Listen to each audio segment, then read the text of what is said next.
Pastor Eliel, muito bem-vindo ao nosso Papo no Max. É um prazer ter o senhor aqui conosco. E eu não posso deixar de começar explicando para quem está ouvindo a gente que essas palmas que rolaram aqui agora é para dar um pico no áudio e a gente poder sincronizar o áudio que está sendo gravado separadamente pelo Max ali dentro com o áudio da câmera. A gente tem esse costume de fazer aqui. Mas a gente sabe que as palmas na igreja presbiteriana, de onde o senhor vem, tem um outro sentido, um outro significado. E a gente sabe que o senhor veio da presbiteriana. Eu queria começar essa entrevista com o senhor contando essa história. A história da palma na presbiteriana.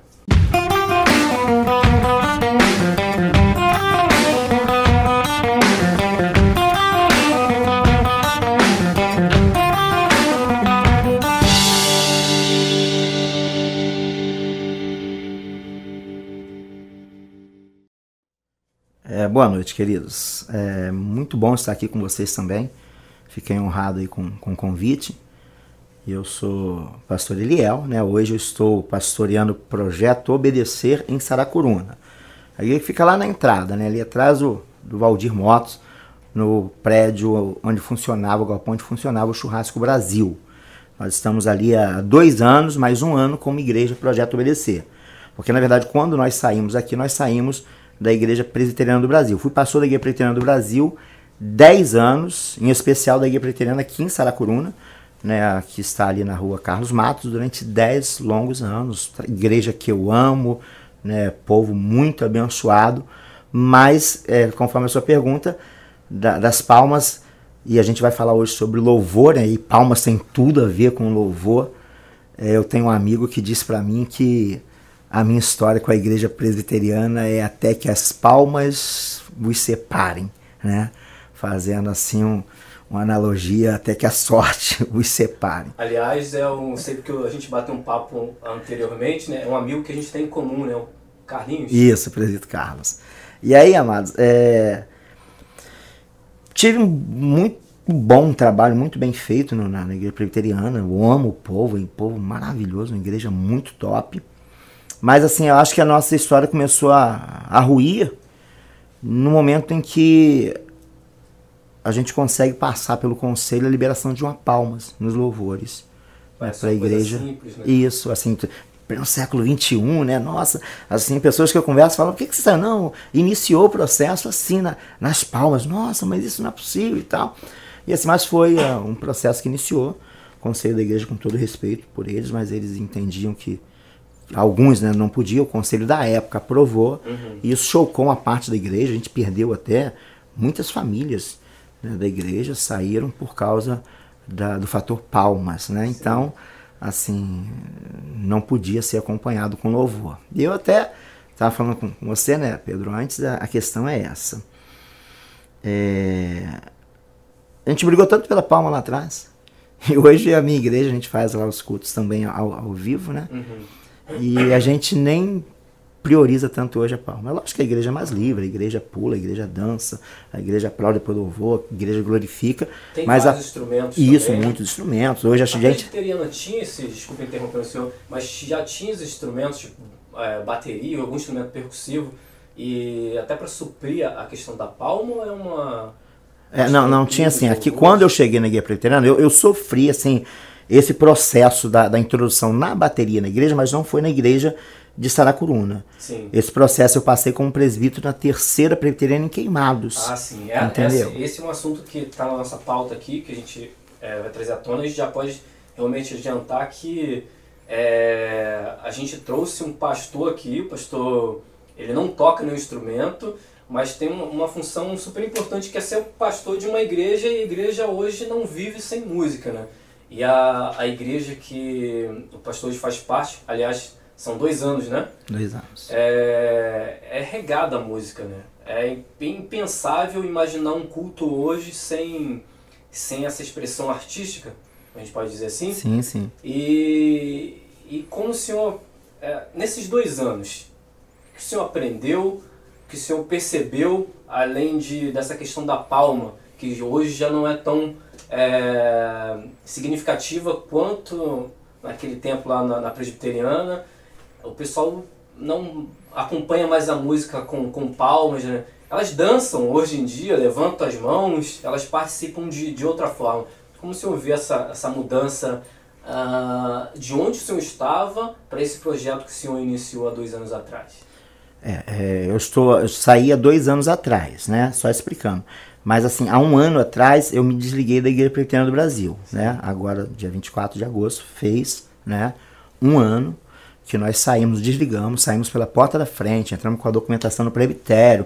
Então, o Projeto OBDC tem apenas o primeiro ano. Isso, 1 ano. Nós tínhamos como Igreja Presbiteriana o Projeto OBDC. Sim. Mas ele tem 1 ano, fez agora no dia 24 de agosto. Foi emancipado. Isso, recebemos a emancipação pela porta da frente, saímos por onde entramos, né? O presbitério aqui é o presbitério Metropolitano Oeste, né? Hoje presidido por um amigão, pastor Carlos Alberto. Saímos pela porta da frente, na reunião do presbitério, entramos com o documento. Como uma história que a gente conhece por aí, que o pastor, geralmente alguém abandona a igreja, vou montar uma igreja ali na próxima esquina. Não foi desse jeito. Não, entramos com o documento, foi um processo longo e tal, e saímos com votos de apreciação pelo trabalho que tínhamos feito na Igreja Presbiteriana.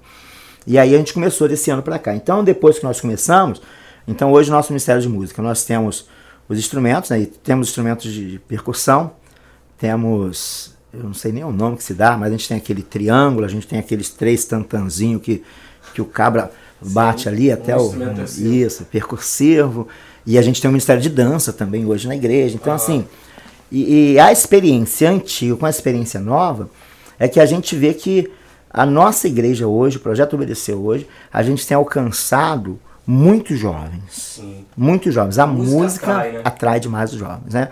Então assim, a gente tem conseguido alcançar muitos jovens, pessoas que antes estavam no mundão mesmo. Então hoje a gente, através da música, a gente tem abraçado essas pessoas. E essas pessoas têm vindo, têm congregado conosco, têm crescido espiritualmente, né, através de um louvor, né, mais livre, na verdade, né, um louvor bem mais livre, e isso tem sido muito bom para a Igreja Nova, para o Projeto OBDC. Um dos motivos também que a gente trouxe o senhor aqui é para desdobrar vários assuntos dentro da música, né? E um deles é a questão do levita. Músico, hoje, é levita, ele é chamado assim nesse Projeto OBDC? Sim, nós denominamos como levita, sim, nós entendemos que é uma das funções levíticas, né? Que era de introduzir a música na igreja. A gente já até conversa com eles, e hoje a gente tem que ter cobrado muito isso dos músicos lá do Ministério de Louvor da igreja, na questão de um trabalho constante, né? Por exemplo, os levitas, eles tinham função de limpar o templo, de zelar pelo templo, e em muitas igrejas os levitas, eles hoje costumam dar show, né? Chegam lá, faz o seu show, e aí às vezes não fica nem para mensagem muitas vezes, mas sai do camarim direto pro palco, já sai direto pro palco e vai embora. E assim não, a gente tem tratado essa questão, né? Hoje nós temos um líder de louvor que na verdade ele não canta, ele não toca, ele entende de música, é uma menina, ela entende de música, mas ela é aquela líder espiritual, é ela que ora, é ela que conduz os estudos, é ela que trata deles na questão de discipulado mesmo, 1 a 1. Então assim, nós temos crescido nisso, e a gente tem feito esses jovens trabalhar também para a igreja, no trabalho também funcional. Isso. Então no Projeto OBDC hoje, a gente está buscando a essência levítica mesmo, no teor da palavra. Como um todo, né? Como um todo, isso. E qual é a importância do louvor, da música na liturgia da igreja hoje, na opinião do senhor? Na verdade, né, querida, assim, ela sempre teve, né, um lugar muito especial. A gente sabe que, por exemplo, o livro de Salmos, ele era o cancioneiro do povo de Israel. A gente hoje, né, lê ali os versos em prosas e tal. Uma espécie de cordel. De cordel, mas eles eram cancioneiro mesmo, que você, né, os cânticos do povo era aquele. E aí passa pelas igrejas, pela igreja primitiva, passa pela igreja na reforma protestante, e a música assim sempre ocupando um espaço muito grande na igreja. Então assim, hoje eu costumo chegar para os meus ministros de música lá, a gente chama de ministros de música, de levitas, e a gente costuma chegar para eles lá e ministrar na vida deles o seguinte: o ministério de louvor da igreja, ele ocupa um papel tão importante quanto o ministério da palavra. E assim como o pastor precisa estudar, precisa se preparar, precisa se consagrar, precisa, né, buscar a presença do Senhor, o ministério levítico também tem essa necessidade de viver uma vida no altar do Senhor. Assim, a nossa igreja, por ser uma igreja nova, a gente tem muitas pessoas novas que não têm muita experiência com a igreja, não tem um histórico com a igreja, e hoje tem algumas dessas pessoas que já estão até no ministério de louvor, né? Já estão até como levita da igreja. E aí, hoje nós, por exemplo, nesse tempo de pandemia nós ficamos fora do culto, agora voltamos, tem um mês e pouco, nós voltamos com nossos cultos presenciais. Fez essa parada? Fizemos a parada, só fazíamos os cultos na live, mas fizemos, e hoje nós voltamos. E depois que nós retornamos, os jovens e o Ministério de Louvor e o Ministério de Dança, eles têm feito assim, têm subido ao monte todo domingo pela manhã. Todos eles, 30, 40 jovens, né, buscando colocar a vida no altar de Deus. Né? Então a gente tem trabalhado essa questão, a questão da santidade, da busca, né, para uma vida santa, para poder ministrar na obra do Senhor.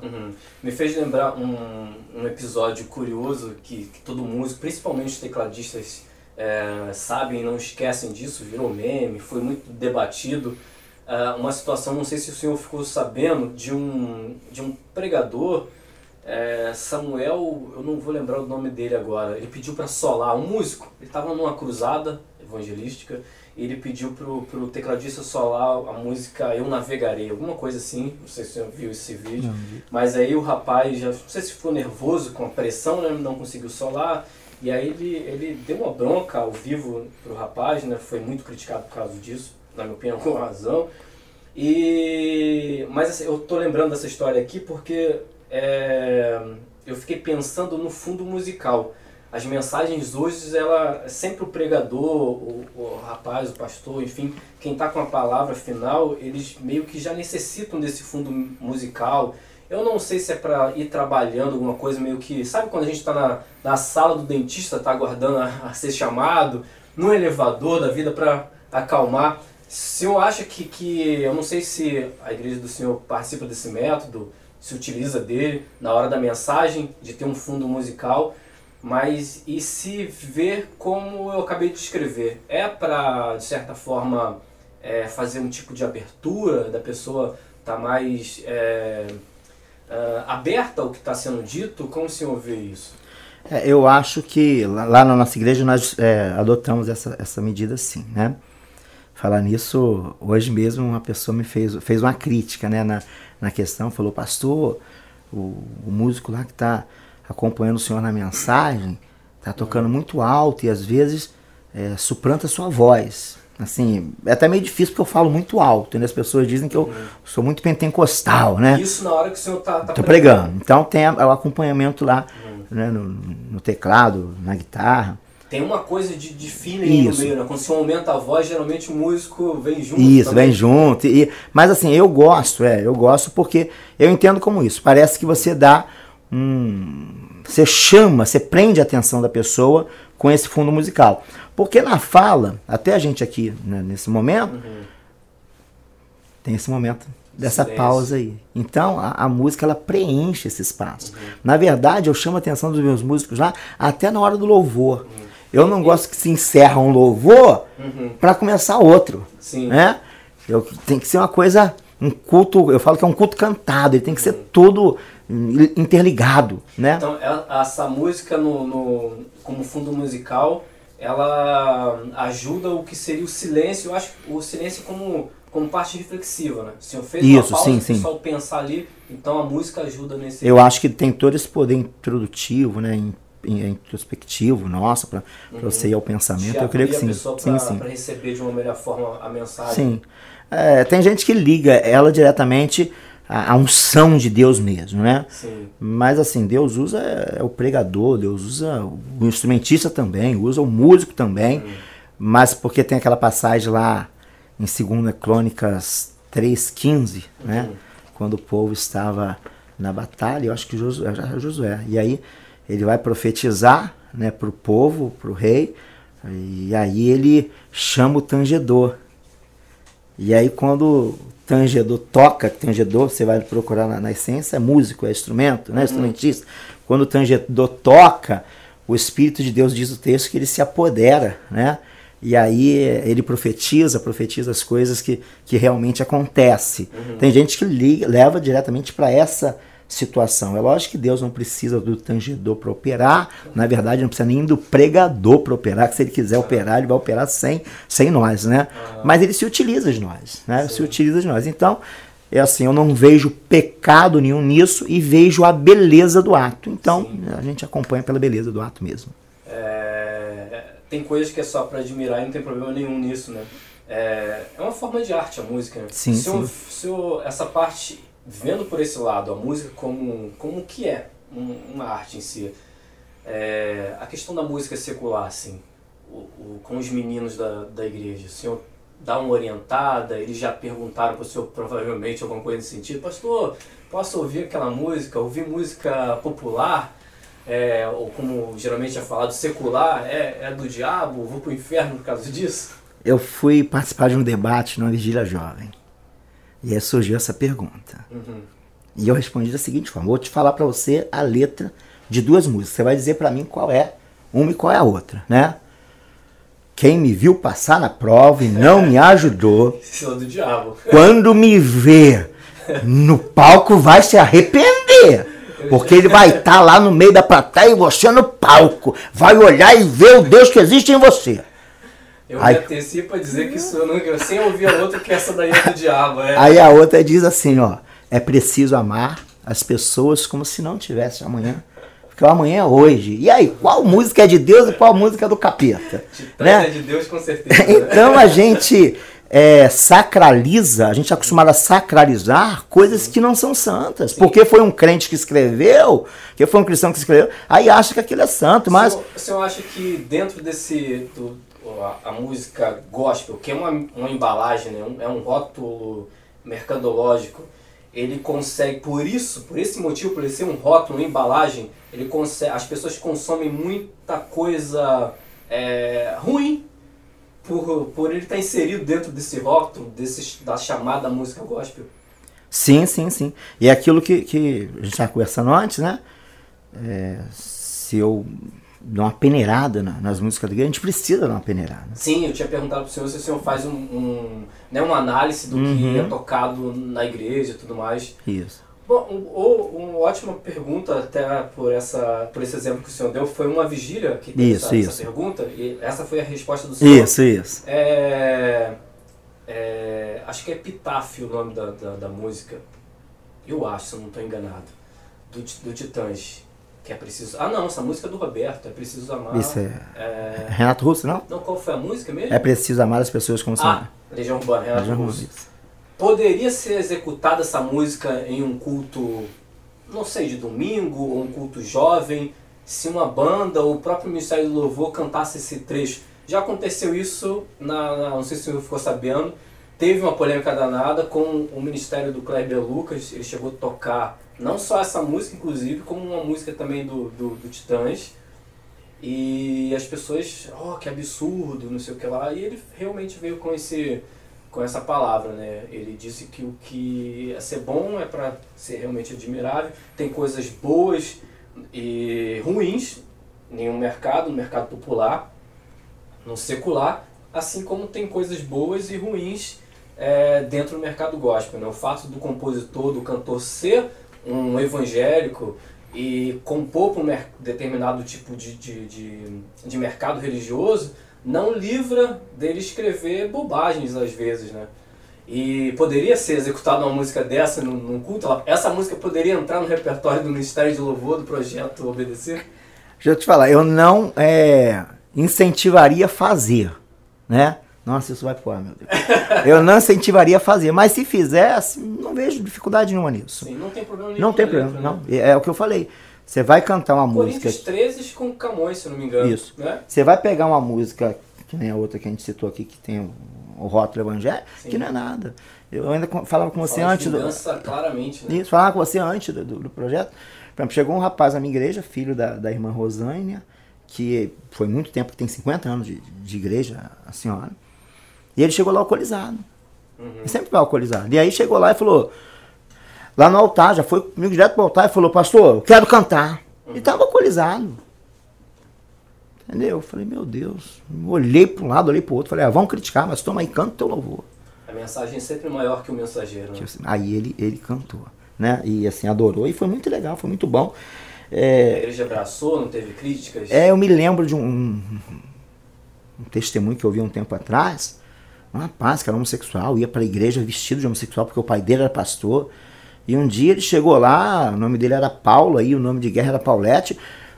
A irmã que estava dirigindo mandou o Paulette cantar, e o cara cantou, e aquele dia Deus tratou da vida daquele cara, e hoje o indivíduo é um pastor. Não sei se os irmãos já viram esse testemunho. De repente, se não tivesse essa abertura, né, a história seria outra. Isso, a igreja jogasse para fora, né? A igreja tem essa coisa, ela estende o convite a qualquer um, mas geralmente ela não está preparada para receber todo mundo, né? Eu fiz um comentário outro dia, cara, numa mensagem, e tá lá na live da igreja, tá lá no YouTube. Sim. Aliás, já deixa pra gente qual é o endereço das redes sociais, como é que a gente encontra o Projeto Obedecer? Projeto Obedecer, no Face, no YouTube, tudo Projeto Obedecer, você vai só Projeto Obedecer, você entra lá. É O-B-D-Ser, né? É o O, o B, o D e o Ser. Aí o Ser é ser mesmo, né? O Projeto Obedecer. E aí a gente estava tratando dessa situação, né, rapaz? Porque esse rapaz que cantou lá na igreja, a gente mandou ele cantar, ele entrou, cantou. E a igreja adorou com ele. Ele não ficou na igreja, mas ele é amigo do evangelho, tem ido lá no evangelho. E a gente estava conversando sobre essa questão. Por quê? Aí, Verina, a questão é a seguinte. Eu estava até pregando esses dias e eu falei, isso ficou gravado lá no YouTube da igreja, tá lá nas lives. Sim, né? Foi dito ao vivo. Isso, a igreja, pô, a gente vai lá, pega o cara, né? O cara tá todo cagado. A gente traz o cara, dá um banho, literalmente, porque o Projeto BD faz isso, tá? Sim. Com essa programação nossa do Chocolate com Amor, a gente pega o mendigo mesmo e dá um banho nele e ele sai de lá limpo, sai de lá arrumado. É um projeto na madrugada, isso, um projeto da igreja. Aí eu tava pregando sobre isso. Cara, a gente vai lá, pega o cara tá todo lameado. Primeiro eu disse, não, o cara tá todo lameado, a gente vai lá, limpa o cara, depois o cara volta pra lama de novo. Eu falei assim, deixa eu melhorar esse negócio aí. A gente vai lá, pega o cara tá todo cagado. Todo cagado, a gente volta, vem, limpa o cara, dá um banho no cara, bota o cara limpinho, bota a roupa nova no cara. Aí o cara vem e fica aqui, converte, passa pelo batismo, tá aqui adorando o Senhor. Depois o cara dá um peidinho, a gente joga ele fora. Entendeu? Então assim, a gente vai, pega o cara cagado, dá um banho nele, depois o cara peida e a gente joga fora. Porque aí já não tem mais valor. Entendeu? Coisas... Já faz parte da agremiação, do nosso clube. Isso, né? Isso. Coisa estranha, negócio de igreja, né? Coisa complicada esse negócio de igreja. Porque trabalha pra caramba pra ir lá buscar o cara depois dá um peido e joga o cara fora e esse não presta mais pra nós. Eu acho, e o senhor pode até comentar isso em seguida, com sua experiência como pastor, que a igreja tem essa coisa realmente de, nessas ações, nesses evangelismos, de trazer para a igreja, mas na igreja no sentido das quatro paredes, daquele ambiente físico, e não apresentar a pessoa de Jesus para o camarada, né? Que a função é essa, né? Apresentar Jesus para a pessoa, né? Como ele agia, como ele falava, para a pessoa realmente ter um encontro com ele, e não trazer para dentro desse clube. Do sistema. A questão é essa. É uma palavra até meio complicada, que às vezes as pessoas confundem muito, né? Tipo... não ameis o mundo, nem o que no mundo há, e fala, então a gente não pode amar nada, mas o mundo ali é nessa ideia de sistema. Do jeito que ele... Tanto que Deus amou o mundo, né, de tal maneira que deu seu filho, então o mundo, nesse versículo é uma coisa, no outro faz parte do sistema, e as pessoas não conseguem entender isso, né? Então, é muito complicado mesmo, porque esse negócio você pega o indivíduo, como a gente está conversando, e aí você, na verdade, você enquadra o cara dentro do sistema. O que é enquadrar o cara dentro do sistema? Né? Você pega o cara, enquadrou ele aqui, bota ele dentro da caixinha, porque é o seguinte, ó, meu irmão. Massagear no cabelo dele, penteia de lado, põe uma roupinha até aqui. Isso, o cara tá cabeludo igual o Verine, assim, não pode, passa a máquina no cabelo do cabra, né? Tira a barba. E aí pega e diz pro cara o seguinte, vem cá, você fumava? Agora você não pode fumar mais. Você bebia? Agora você não pode beber mais. Você fazia sexo antes do casamento? Agora você não pode fazer mais. Não é uma coisa que tem que acontecer de dentro pra fora. É o contrário que eles fazem. Isso. Tem que vir de fora pra dentro. Aí dizer assim, ó, agora você tá discipulado, eu discipulei você. Próximo. Entendeu? E aí, hoje, por exemplo, a nossa igreja é uma igreja na visão celular, então a gente tem a célula, tem um líder que que lidera o indivíduo. E na nossa igreja, todo membro da igreja, ele tem um discipulador. Sim. E assim, pastor, quando começa esse discipulado? Na medida que o cara aceita Jesus, ele começa a ser discipulado. E quando acaba? Só quando ele morrer que isso vai acabar. Ele vai ser acompanhado a vida toda. Uma irmã chegou pro padre e falou, né? Uma beata lá chegou pro padre e falou assim, padre, eu quero... Tem um irmão lá perto de casa, lá crente, tá me chamando para ir para a igreja. O que eu faço? Aí o padre falou, vai para a igreja que ele vai deixar de encher seu saco. Aí a irmã foi para a igreja. Chegou no dia, mês e pouco, falou, pastor, eu tô indo para a igreja do cara, mas o cara agora quer que eu me matriculo na escola dominical. Tá bom, matricula na escola dominical. Aí ela se matriculou na escola dominical. Passou uns 3 meses e falou, padre, agora estão querendo que eu me batize lá na igreja de crente, padre. Padre, então pode se batizar. Ela foi e se batizou. Aí, uma semana depois, ela chegou pro padre e falou, padre, agora eles me largaram. Entendeu? Agora já não tem mais o que fazer. Porque já levou, entendeu? Então, você vem, quadro, cabra dentro do sistema e agora você tá bem, você agora faz parte do sistema. E não é isso, aquilo, o novo nascimento é de dentro para fora. É um processo contínuo, né? Contínuo, isso. Pastor, o diabo, ele foi regente do coral celestial? Ele seria um ministro de louvor hoje nesses ministérios que iniciam o culto e preparam o culto até a chegada da mensagem final? Como o senhor vê essa como eu posso dizer aqui, essa teoria, essa verdade? O que o senhor acha disso? Foi, não foi? A Bíblia diz que era um anjo de luz, né, que tinha pleno acesso em tudo, né? E a gente até às vezes confunde, a gente diz que o primeiro pecado foi o pecado de Adão e Eva, mas o primeiro pecado aconteceu no céu. Rebelião, né? Rebelião contra Deus. Mas assim, eu não desacredito que ele tenha sido, né? Tenha tido pleno poderes para trabalhar no exército celestial. Só que ele foi um anjo, ele é um anjo decaído hoje, né?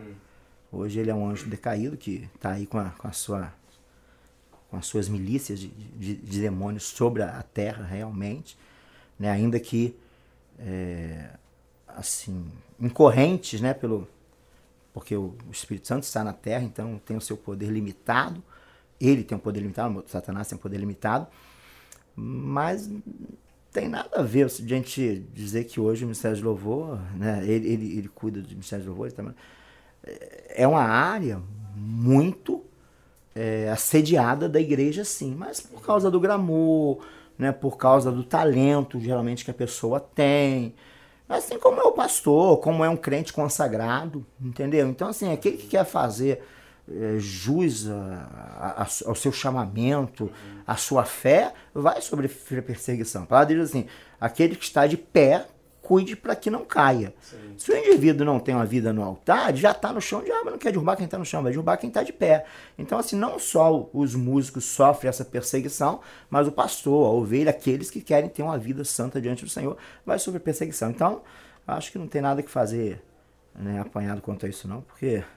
Ele não é o pai do rock, como dizem por aí, ele não tem esse vínculo direto com a música, ele não é o responsável da música, certo? Isso, não tem responsabilidade. Pelo contrário, porque desde da igreja, desde o Antigo Testamento, na verdade, a música faz parte da igreja, a música ela é um instrumento de libertação mesmo, a gente vê lá quando Paulo estava na prisão, e aí abre as cadeias e na hora que eles louvavam, então a música é uma arma de libertação, o diabo não tem nada a ver com isso.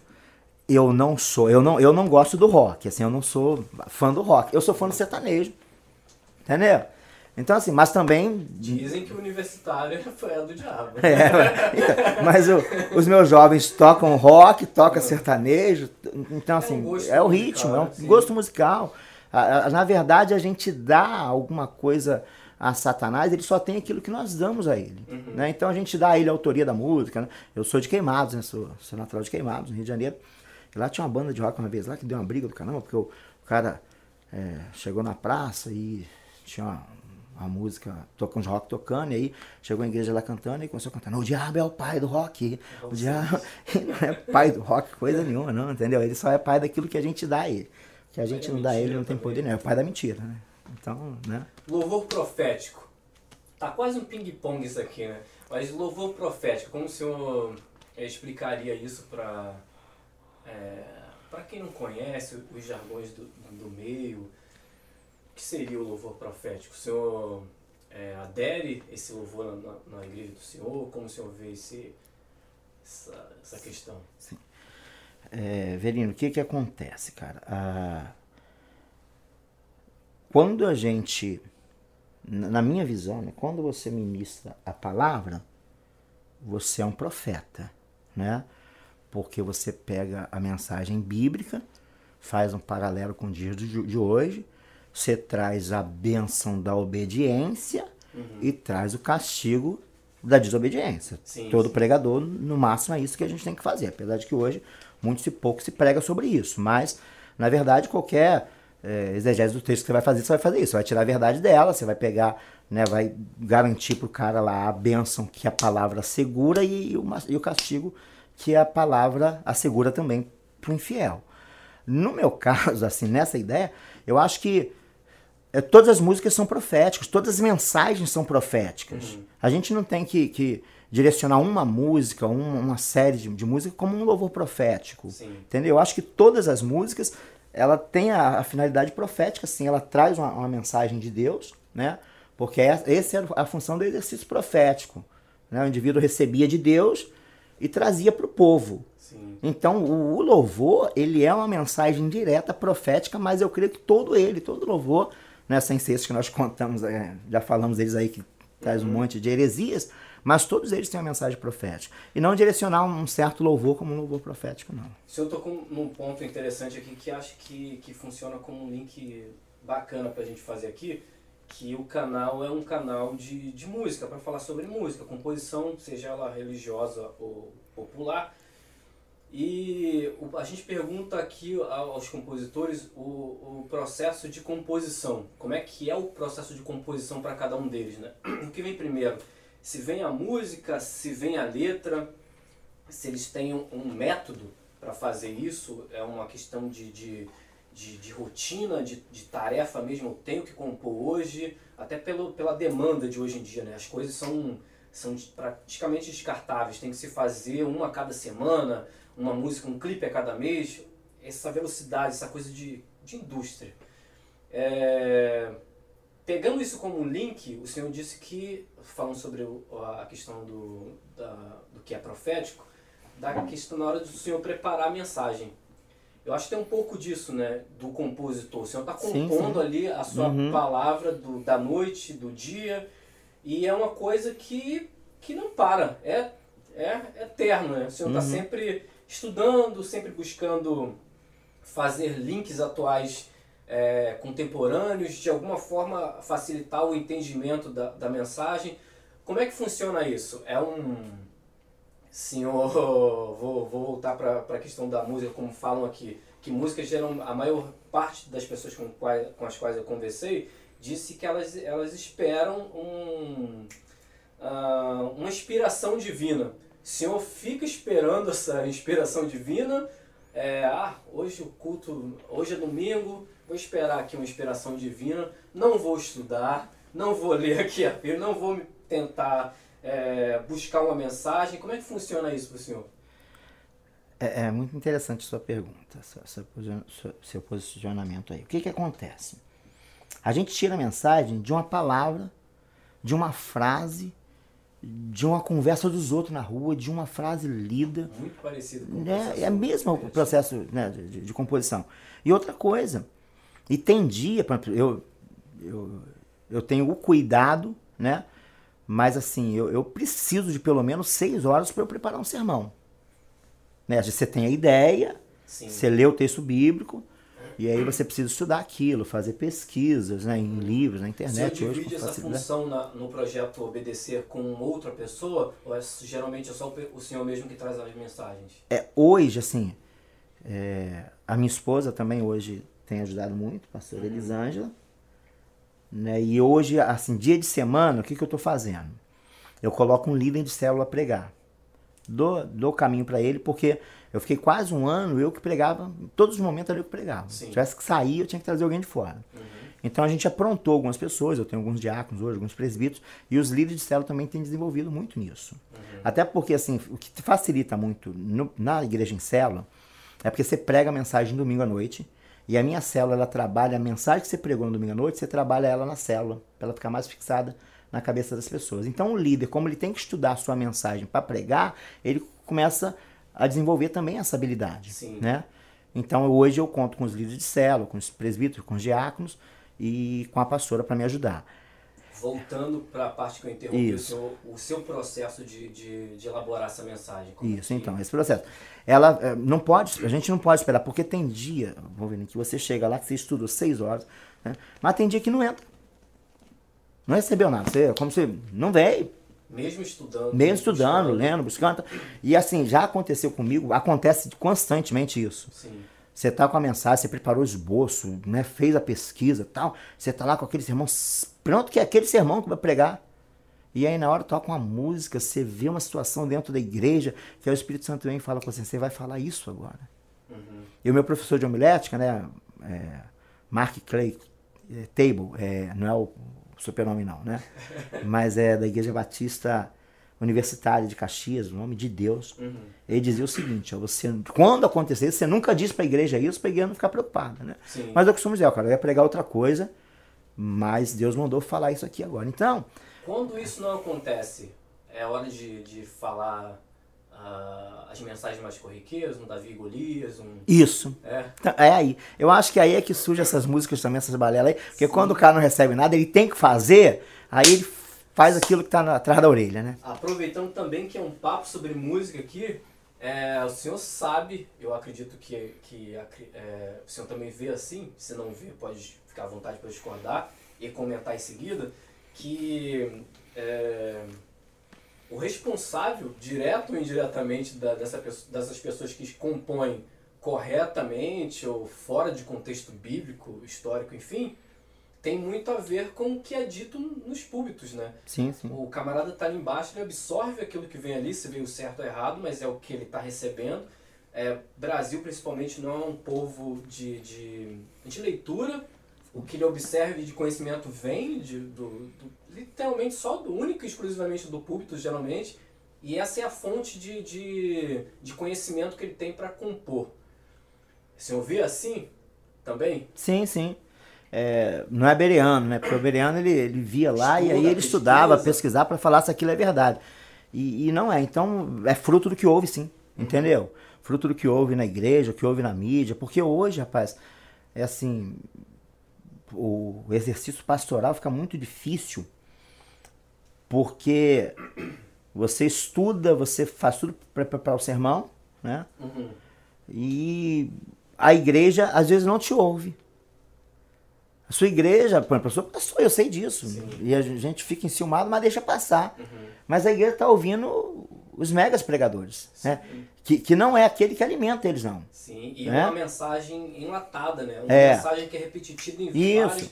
Aliás, ele é convidado para essas igrejas, olha eu falando até demais. Já é encomendado até. Para pregar aquela mensagem específica, né? Eu tenho uma admiração muito grande, assim, por um pastor presbiteriano, com todo respeito por ele, pastor Hernandes Dias Lopes, mas assim, eu ouvi a mensagem do Hernandes, eu acompanhei ele, Supremo Concílio, CEPAL, né, Fiel, participa desse congresso todo, então eu acompanhei ele, e eu ouvi a mensagem dele umas 8 vezes, a mesma mensagem, entendeu? Então assim, porque o cara é conferencista, o cara faz uma, manda, e aí você divulga, e o pastor Jeremias da 8ª de BH, da 8ª BH de IPB de BH, ele diz o seguinte, que o cara ainda vai falar, né? Aí ele fala como se ele fosse íntimo, ele diz assim, não, porque o Ed, né?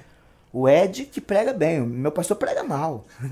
Mas o pastor dele, aí ele ainda diz o seguinte, você tá aí estruturado hoje com 30 anos, né? 28, 30, é pela comida de restaurante que você comeu? Não, você tá estruturado pela comida do papai e da mamãe, lá, mamãe... Tempero da mamãe que esteve até aqui. Então, assim, é a comida do pastor. Não, meu pastor não prega nada, quem prega é o Ed, quem prega, né? E são as mensagens que já estão... Até a piadinha, né? A gracinha que é feita às vezes é repetir do mesmo jeito nas outras igrejas, enfim. Mas, pastor, para finalizar, já, o pessoal tá sinalizando aqui pra gente já do tempo das baterias e o tempo que a gente tá conversando. Eu queria que o senhor olhasse exatamente para essa câmera aí que está na frente do senhor e deixasse uma mensagem. Vamos inverter, o Zé está sinalizando para a gente olhar para essa daqui. Essa que está na vertical. Sim. Que o senhor olhasse para essa câmera e deixasse uma mensagem pro senhor. Antes disso, a Carolzinha é uma ovelha negra? Não, é uma ovelha ruiva. Essa foi boa.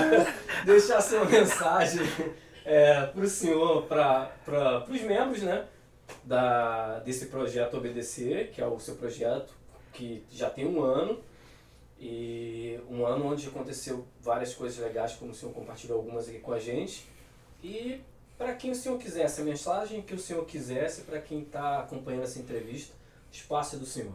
Você falou da Carol, só uma curiosidade da Carol. A Carol recebeu Jesus em 2012, na Igreja Presbiteriana de Saracuruna. Sim. Mas não conseguiu caminhar, não conseguiu nem chegar ao batismo. Era uma... qual era a igreja? Era uma... Aí aqui é a igreja que eu fui pastor, a Igreja Presbiteriana de Saracuruna. Né? Sim. E ela não conseguiu caminhar na época. Muitos jovens tentaram ajudar, mas ela não conseguiu. Uhum. E tem um ano, ela foi na igreja, e ela foi a gente faz o batismo na Festa nas Águas, num sítio, e aí teve a Festa nas Águas, ela não foi, ela foi à noite. Quando ela foi à noite na igreja, a gente apresentou os batizando e pregamos sobre a situação. Sim. E aquela noite ela voltou para Jesus. E no dia 26 de janeiro do ano passado, ela desceu às águas. Eu vi as fotos. Então hoje a Carol tá firme lá na célula, tá preparando para ser líder também. Uhum. Entendeu? Tem levado muitos jovens, a gente tem umas jovens lá, sim, né, que vieram. É uma influenciadora nata. Isso, Carol, Wendy, Maiara, Mariana, tá muitos jovens nossos lá, né, que vieram através dessa galera toda aí. Então, ela é top. E assim, a mensagem que eu quero deixar, Benino, eu quero falar com você também, a gente está liderando também um projeto chamado Reforma Radical. Sim. Que é a simulação da igreja perseguida. Assim, na minha visão, todo crente precisava passar lá. Né? Porque você é um cristão que entra no mundo muçulmano, que tem rejeição ao cristianismo. E aí você se vira nos 30 de sexta-feira à noite até domingo à tarde. Ministrações tremendas, encenações, coisas tremendas. Final de semana, isso, muito top, muito top. Né? A gente está liderando esse processo também.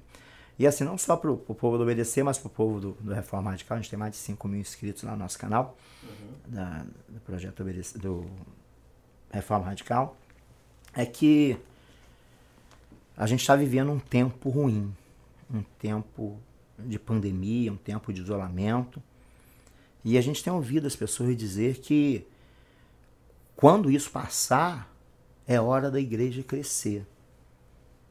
E eu estou discordando disso. Eu acho que hoje é a hora da igreja crescer. O momento é agora. A igreja precisa fazer o diferencial agora. A gente só vai colher os frutos depois, quando as pessoas todas puderem ir à igreja. Mas os frutos, o crescimento é agora. É nesse momento de pandemia. Foi nos grandes momentos de crise que Deus levantou homens poderosos. Outro dia eu estava pregando e eu estava dizendo o seguinte: eu queria ver como seria a história de Davi sem aquele gigante. Ia dizer que Davi, filho de Jessé, foi na frente de batalha levar recado para os irmãos e trazer notícia dos irmãos. E quando chegou lá, um gigante o derrotou. E a história ficaria por ali.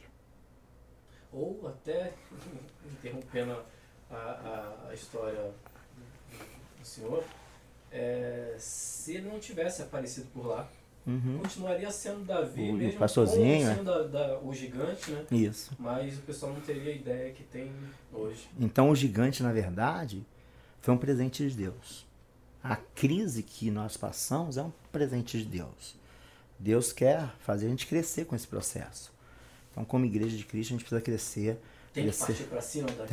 Tem que partir para cima. Acertar a testa da crise. Alcançar e a gente vai vencer para a glória e para a honra do nome do Senhor Jesus. Joia. Pastor Léo, muito obrigado. Pessoal, até a próxima.